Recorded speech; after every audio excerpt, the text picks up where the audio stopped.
So through this situation, we've had actually a variety of opportunities to kind of share our story or to connect with other parents.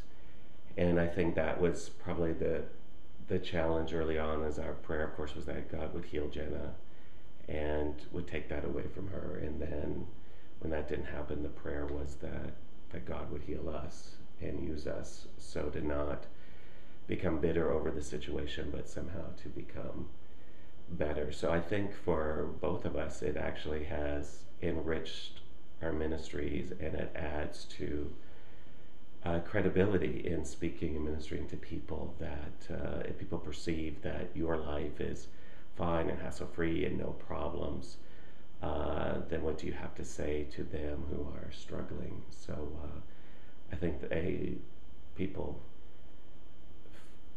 listen to us with kind of a different credibility because we walk in different shoes and walk in challenging shoes, and shoes a lot of people wouldn't want to walk in. So I think that's, and Jenna herself, because of that, becomes a powerful minister. And her life and her suffering and being around others, just causes people to stop and think and listen and evaluate their life. The times that I talk about it, or the times that we travel to minister and Jenna is there, she in effect is just a carrier of God's grace.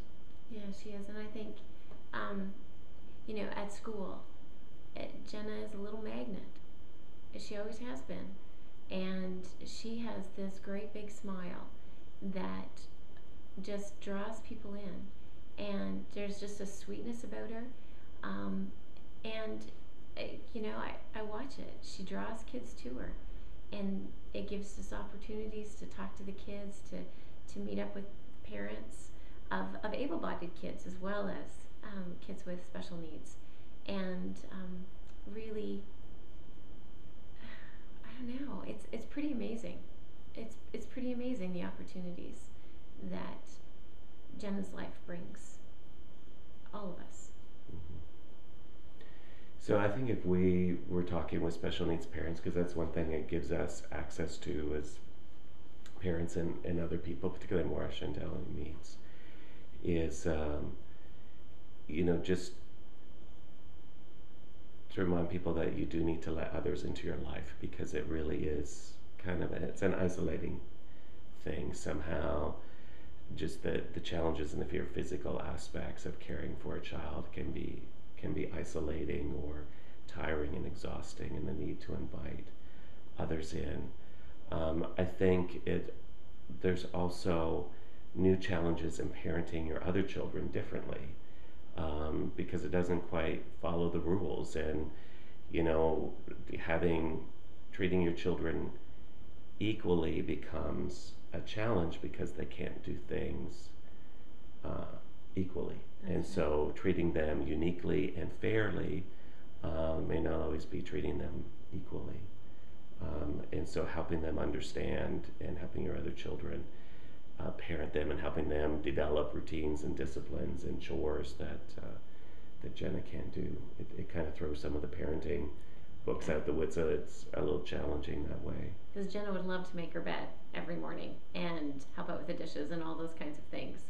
And the other girls can, but have discovered that they don't particularly like that. So it's just one of those little glitches.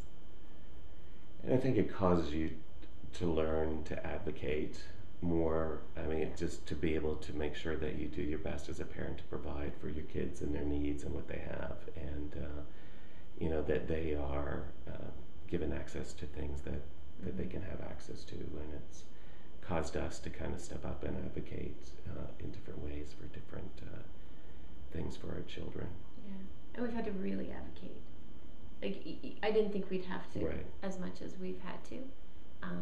But the other thing is, we have been able to work that system and to understand enough about it that we have confidence to try to advocate. But there are lots of special needs families that don't have that confidence and get put down and told what they're going to do with their children. And I think they need to have someone alongside to support them, whether it's going to the school to be there during an IEP meeting, whether it's support during a therapy evaluation time, or whatever the case may be.